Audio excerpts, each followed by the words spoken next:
everyone, and welcome to AC Spotlight. Today, I'm joined by Sphinx, the GM of Everbright Archive. Welcome. Hello there. It's good to be here. Thank you for having me. I'm really excited to learn more about Everbright Archive and sort of dive deeper into your GM knowledge and style. But first and foremost, a question that I like to ask everyone. What is your GM snack of choice? Ooh, that is a fantastic question. I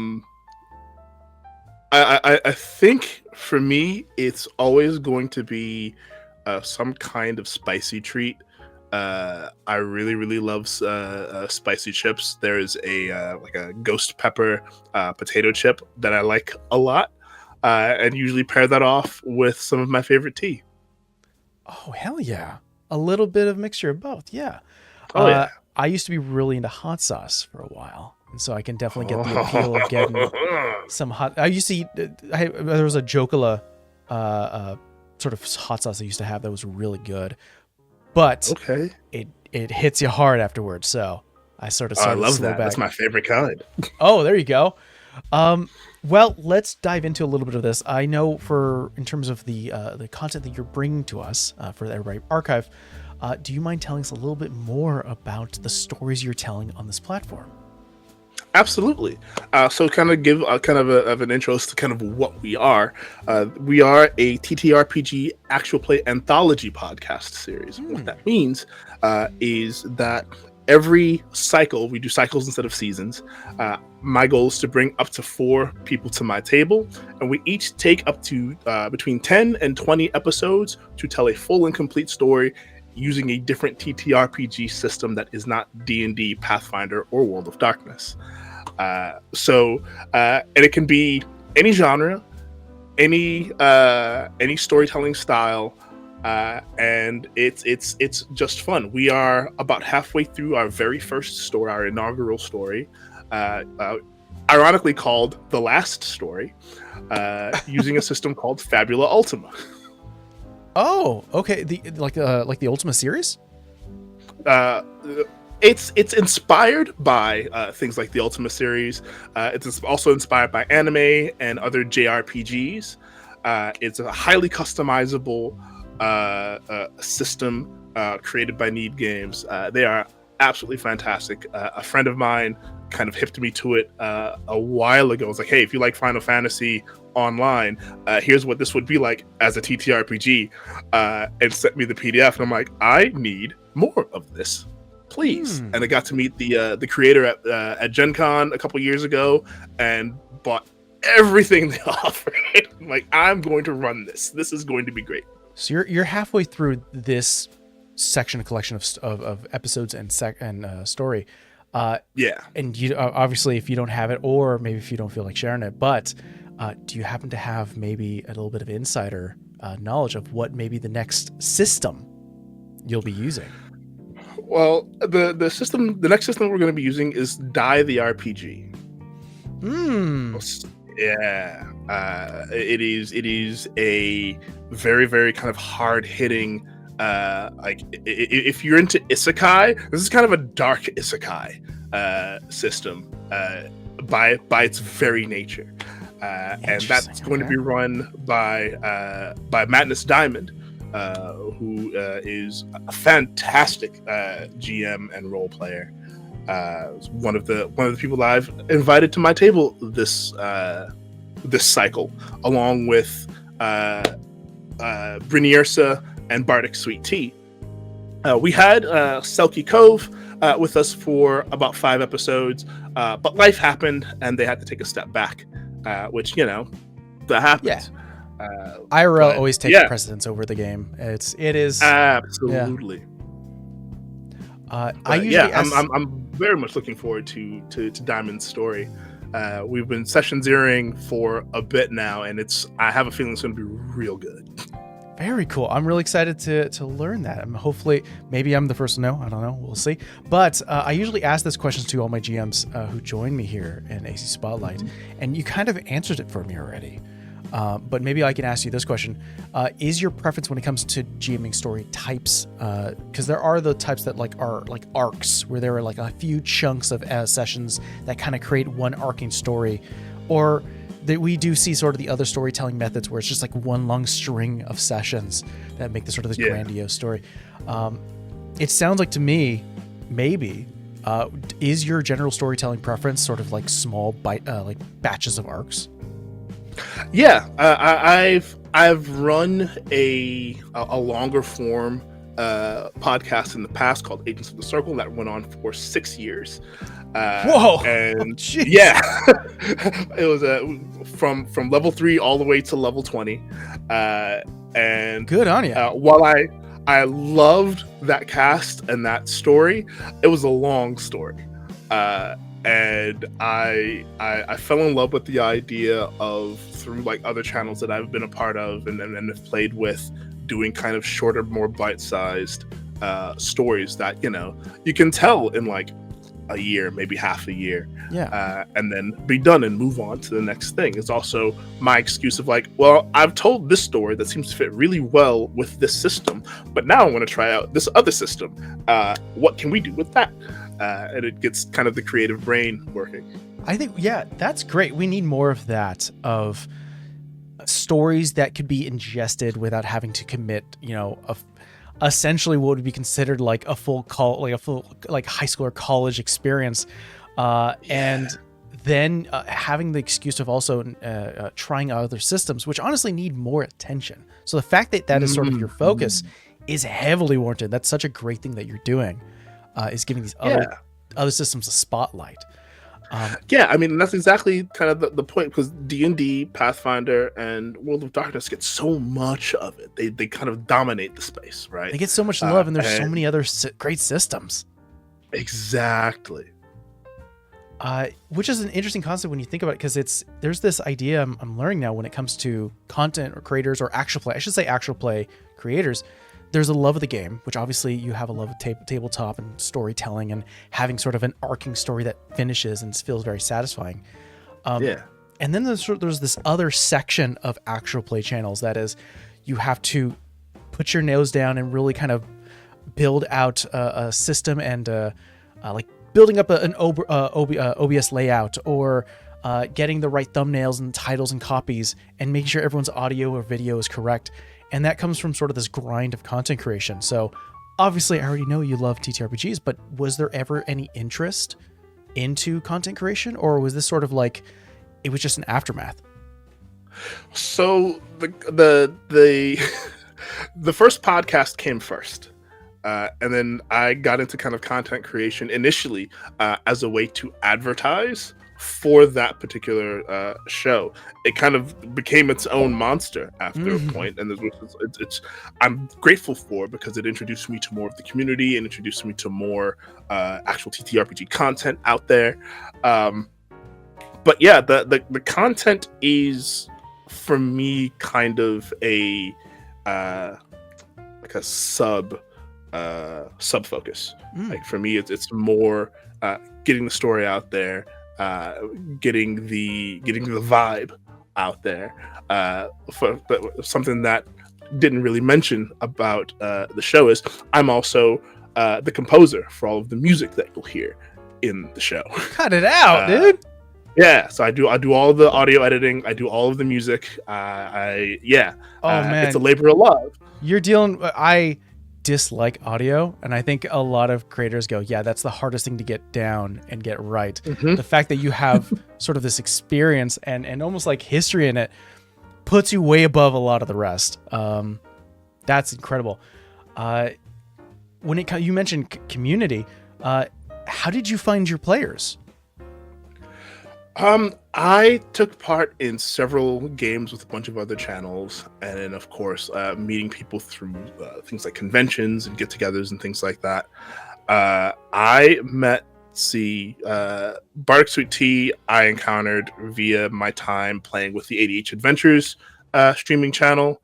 Madness Diamond and Brunirsa I met both through Dinner and a Game, and Selkie I also met through Dinner and a Game, and it's like we'd played together like at tables, but I'd never run anything for them before. Right. And then at Gen Con a couple of years ago, I ran a heist one shot using the Glitter Hearts system and Oh. invited them all to be my players. And that was kind of my audition, so to speak, for this to see how well they all got on.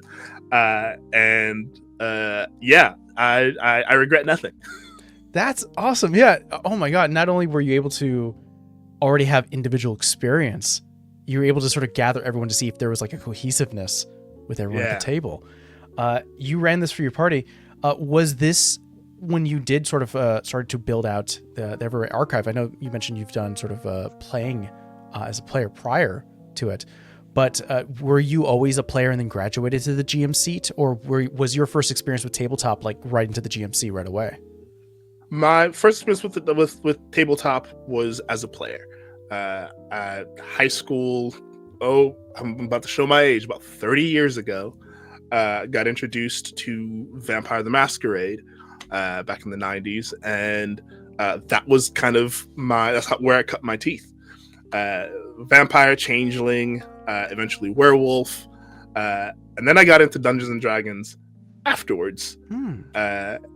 And took a break for a while because I didn't realize college happened, and didn't really have anyone that I knew that would have been interested in that, and also trying to focus on school and life and everything.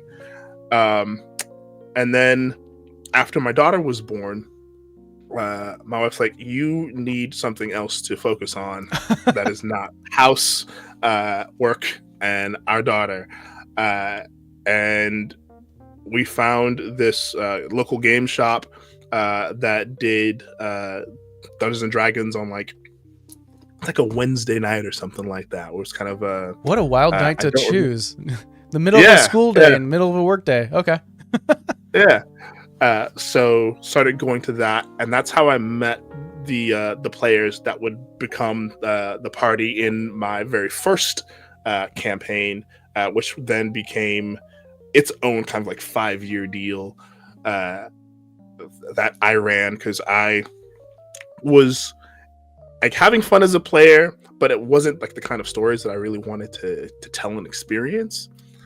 And then I started listening to Acquisitions Incorporated, specifically when why can't I think of the name of that GM right now? I used to work for Wizards of the Coast.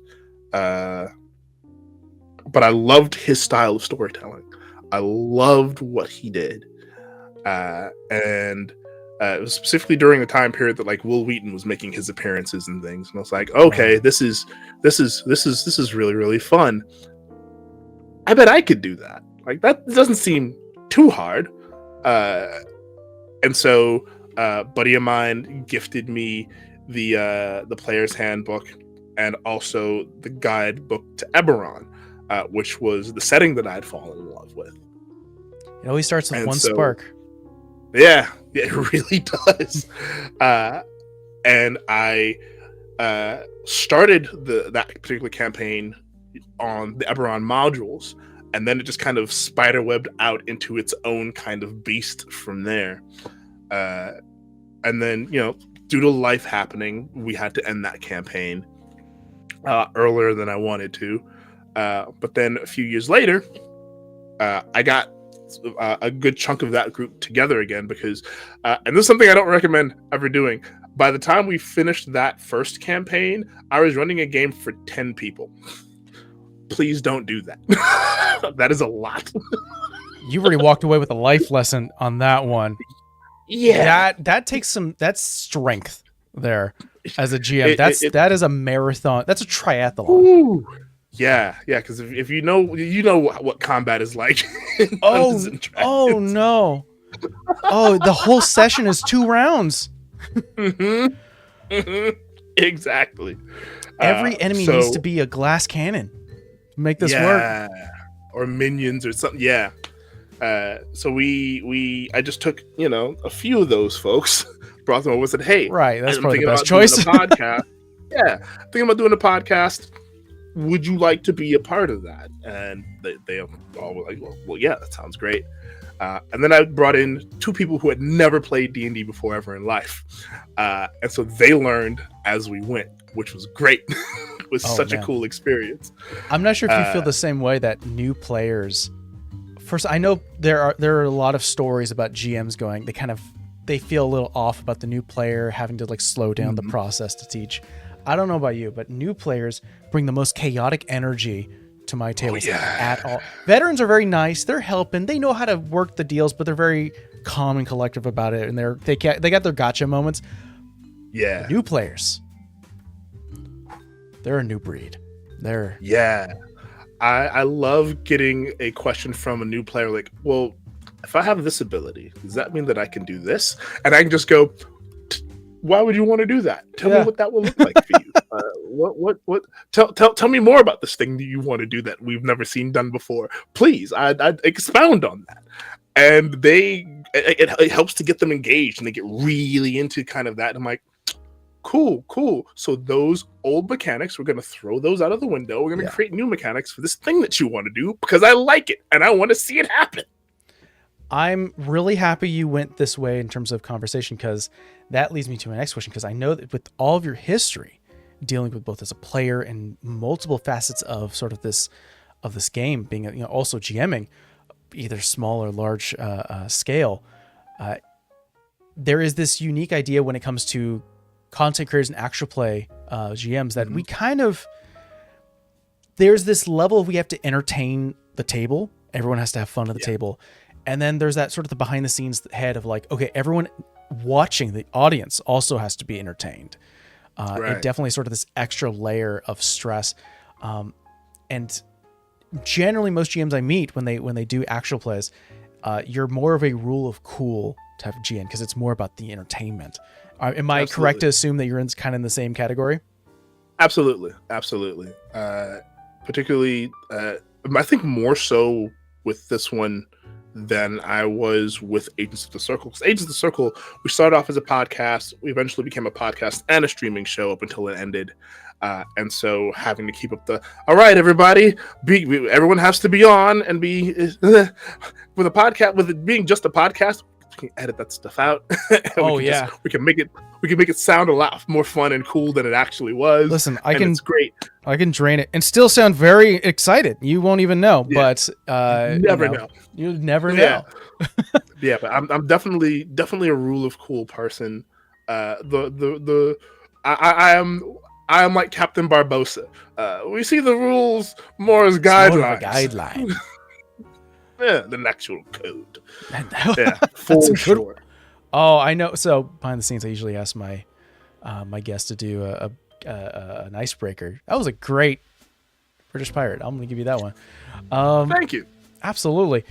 With that in mind, of sort of being sort of this flexible GM, allowing sort of new guidelines or new sort of rules or new systems or features to sort of work with what your players want to both entertain them and the audience. Then the question remains, is there a rule at your table that is written in stone? Yes, there is. And it happens during session 0. And it's something that I've implemented initially it started with this particular show, and I've branched off. I run games for my daughter as well and her friends, and it has branched into doing it like at whatever table I'm at. If it is a table that has a world built, or if we are building a world fitting the story, I employ here's the map. Each of you pick a place on this map and tell me about it. You create versus city, civilization, whatever is going to be here. And I give them 5 questions to answer. And I send them off. They usually come back at the second part of the session 0 with all of those questions. Some in the sparse detail because they're just getting started. Some of them bring back pages, and it's great. It's like, yes, world build for me. Tell me more about the civilization. You understood what I wanted you to do. Perfect. Yes, 100% understood the assignment. And so I bring that into every game that I run. if it's a world that, whether or not it's a world that previously existed or if it's a world that we are creating on the fly together. Here's a map. Point at a spot. Tell me about it. That's Create it. great advice to new GMs too. You know, anyone who's, because I know that people get sucked into sort of the more mainstream TTRPG content that's out there, like Critical Role, Dimension 20, and all these other sort of big name studios. And there's this idea that like, oh, because Matt Mercer made Exandria, everyone needs to make their own world from top to bottom. And right. Honestly, and I kind of mirror your own kind of storytelling method, especially in Session Zero. It's like, hey, we're telling a story together, and you should have a chance to tell the story along with me. So why don't you add something to the world? Exactly. For example, for the story that we're telling in the Everbright archive, the world that we're in is called Phaedos. I created the world. Me and my daughter and I created this world together. But then, you know, we made the maps and everything, and it became a question of like, how much of this map do we fill up, and how much of it do we leave blank? Yeah. It's like, well, let's each create like 3 or 4 cities on each of the, because it's a dungeon world, so there are 12 floors. Let's each create a, you know, 3 or 4 things on each level, and then leave the rest of it blank. Let the players fill up the spaces as they wish with, you know, whatever things that they decide to put there. Yeah, we build the skeleton, you guys can build the muscles, you know? Exactly. I like that. So, yeah. And with your experience for this, you know, any sort of TTRPG out there, because I know you have this love of, you know, diving into different systems that aren't just D&D, but including your D&D experience too. In your own personal opinion, what do you think the perfect session length is?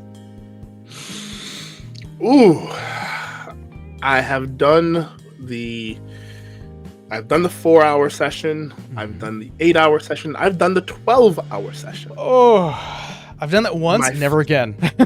Yeah, I don't think I'll ever do the 12-hour session again either. It was a fun time, but it was, no. I feel like things are at a sweet spot at like 2.5 hours. I agree. Yeah, that's enough, especially as sort of an experienced GM. You give everyone a little bit of moment to shine and have a moment to like contribute. And then we all feel like we contributed. We move the story along, and then we can just sort of step away. Yeah. And when you think of the 12-hour sessions, it's hard to find. It's like, is there really an end at that point? Like, how do you end? Right. It's like, we've been here for 10 hours. Do we continue? I guess we do. Yeah. Well, that particular session, it was a battle royale, and I can't remember how many of us there were in that session. It was a good group of us. But I think it lasted so long because we spent the first half of that session trying very hard not to kill each other and trying to like kill the person that brought us here. And the GMs were like, yeah, that's kind of not what we're doing. It's a you gotta fight. It's like, but we're playing like heroes. Why would we like if it's like why would we kill each other? Why would you vote for like Green Lantern to attack, you know, Superman? Like, you wouldn't want to do that. Exactly.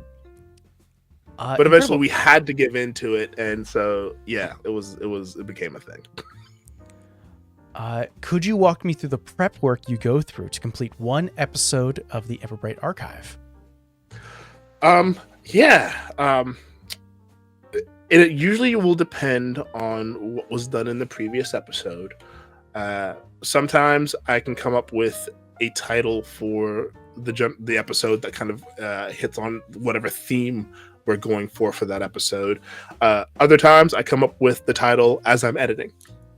But I try to kind of outline what we did previously, and then where the story is heading, and what I think the players would find interesting, or where I think they would go. And it kind of spider webs, because goodness gracious, my players are great and they can take an idea and run with it. And I can never quite predict what they're going to do. Players are too smart for their good. Oh, absolutely. Yeah. But so I try to plan for like as many eventualities as I can, and I'm never surprised when none of those are the thing that happen. Yeah. But yeah, I do as much as I can in like the week before we have our recording session to kind of plan out what's going on and what's happening. I make assets that I can put into Foundry because we use Foundry. Not so much as a map because Fabula Ultima is very theater of the mind, but Foundry is a great tool for character sheets for this particular system.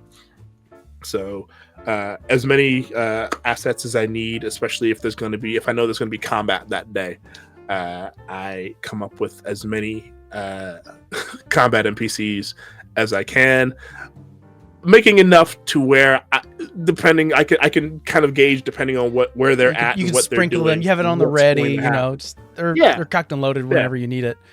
They're on deck. Yeah. There you go.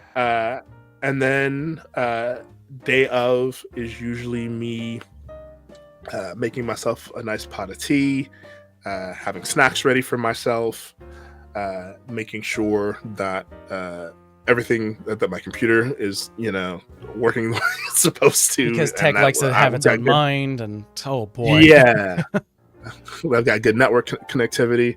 And then we get into it. We do sound checks and everything, and catch up with each other for about 30 minutes. And then we get into it for about 2.5 hours, sometimes 3 if we're really feeling it. If they're really chewing a scene, and that tends to happen more often than not.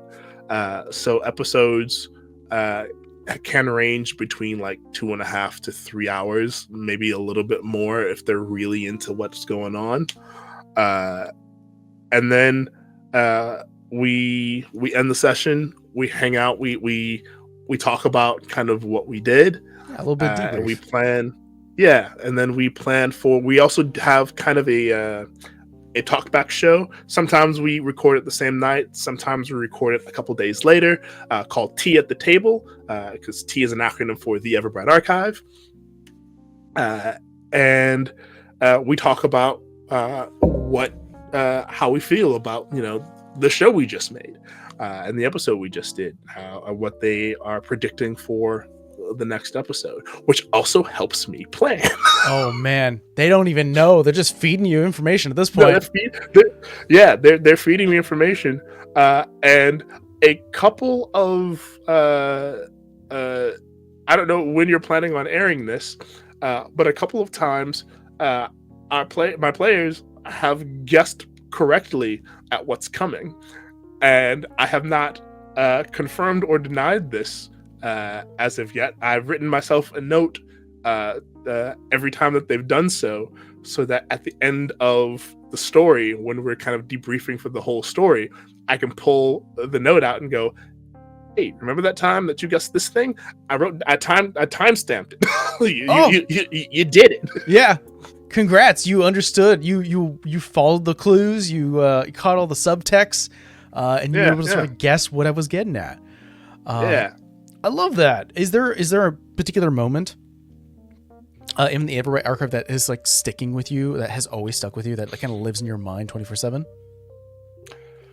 Oh man, there's a couple of them.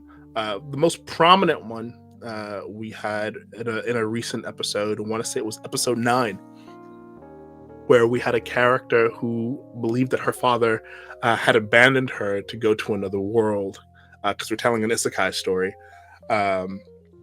Abandoned her to go to this other world because they really want. And as it turns out, their father went to this world that we're in. Oh. And they reunite. And it's very, very emotional, and it's very, very good.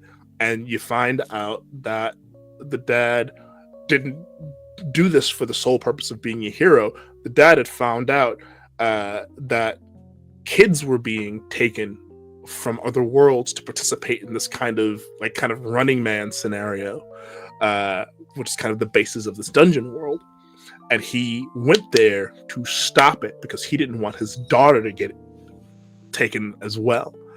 And when everyone finds that out and finds out that he is, as a result, kind of dying because of like the steps that he took, that he did prevent children from being taken, but he gave he's basically at death's door. Spoiler alert, they save him. It's fine. He doesn't die. It's fine. Hey, everyone holding their breath. It's all right. We're okay. It's okay. We'll get there. It's coming like episode 12, I think. It's fine. But it was a really good moment, not just for that, but the way Brynirsa is the daughter character in that scenario. And I've known in other games that I've been in with her that she is a fantastic actress. I wept during the recording of that scene. Like, I was not prepared for what she did, and it was so good. Like, if she does not get nominated for like Player of the Year for the Crit Awards or anything else, I was just about to throw out the Crit Awards. I'm like, let's call them up. Submit the clip. Yeah, I will be campaigning for her hard. Oh, you got my vote. Heck yeah. Anytime that a player is able to make a GM cry, God, that is skill. Because we have to we live in this mind of like, we got to encompass all the emotions. And our goal, and I think I've said this a few times, but I feel like GMs, we are emotional vampires. Like, we thrive on our players' emotions. And we kind of get to ingest and experience it all, and kind of, not to say that I like when my players cry, but it definitely is a moment where we're like, oh, we just gave you emotion. Yeah. But if that's a backlash of like a player makes you cry, that's incredible. That's a new level. Yeah, because that was some backstory that we had established during our session 0 and during kind of like talks that she and I had kind of off to the side, and I had this idea of like, well, what if her father's here? Like I wanted to be the one to do the devastating, and I in fact got devastated instead. Thanks, Bryn. Look at what you did. Thank you. You win. You win the game. Hey, take take the W. You can set that on your table if you want. Yeah, achievement unlocked. Made you GM cry. Incredible. I'm so curious because there is sort of this extra layer when it comes, like I've mentioned before, how there's so much extra stress when it comes to content creation, because not only are you just dealing with session prep and dealing with the aftermath, and the fact that you do have sort of a debrief after sessions is so useful. Safety tools are top. Please, if you have new games, if you haven't done so, use safety tools. It's helpful. Please use safety tools. Please do. Go to TTRPGsafetytool.com. The ladies there who created that site, aces. They made such a great coalition of all these different tools. But there, like I mentioned, there is extra stress when it comes on the GM side. Absolutely.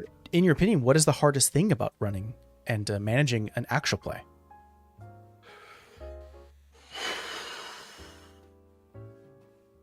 I will say, and it's probably an answer you've heard before, scheduling. It is the one true BBEG. It is the one. Scheduling is the one ring. It is because I can tell you, I can't begin to tell you how many times I've been disappointed just because like life will happen, and like I'm excited, I'm jazzed to run the session, and someone's like, I'm really sorry, I can't be here today because I'm sick. Or all of my players live on the East Coast, and they're dealing with we were supposed to have a game on this past Friday, and the blizzard. Things are taking like necessities are gone. It's like I don't have any, no water. It's like you're right. It's like okay, no, you do what you got to do. You take care of yourself, because like first and foremost, like that they are alive and healthy and happy. That's important to me because they're my friends and I love them. but like the selfish GM gremlin in the back of my mind is like, God damn it, I had plans, and now I can't do it. But you know, of course, the logical side is we can do it in 2 weeks. It's fine. Isn't it? It's fine. It's fine. I think the gremlin in my head goes, you only get 3 weeks. You know, if everyone skips for 3 weeks straight, do you really have a game? And I'm like, shut up. It's like, don't worry about it. It'll happen. Even if it happens in the fourth week, it's fine. It's fine. It's fine. Yeah, that's what we say to our. That's what we say to ourselves when we cry. Hardest part. Yes. We sit alone with a pint of ice cream. It's like, it's gonna be fine. It'll be fine. It's fine. I'm proud. It's fine. I was about to reveal everything else, but it's okay. It's okay. Well, I want to thank you so much, Sphinx, for joining me today. And honestly, not just sharing your stories with us here, but also sharing the entire stories that you built on all these amazing different indie systems that you're about to be releasing in these nice chunks to the internet for everyone to enjoy. If you don't mind, could you please tell people where they can find the Everbright archives? You can find the Everbright archive just about everywhere you get your podcasts. Spotify, iTunes, iHeartRadio, Pandora. You can also find us at buzzsprout.com, the Everbright archive. You can find us on YouTube. We have a YouTube page, the Everbright Archive YouTube page, where you can also find our after show, Tea at the Table. You can also find our recap shows which is called Tea Time Snack, where we take an NPC from whatever game we're running. Every 5 episodes is a different NPC, and we interview them to get the lowdown on what's happened in those 5 episodes. Oh my God, that's a smart idea. That's right? So cool. Right? I thank my executive producer, Madness Diamond, for that one. They created that particular segment. I'm like, you know what? I'm here for this. This is great. This is great.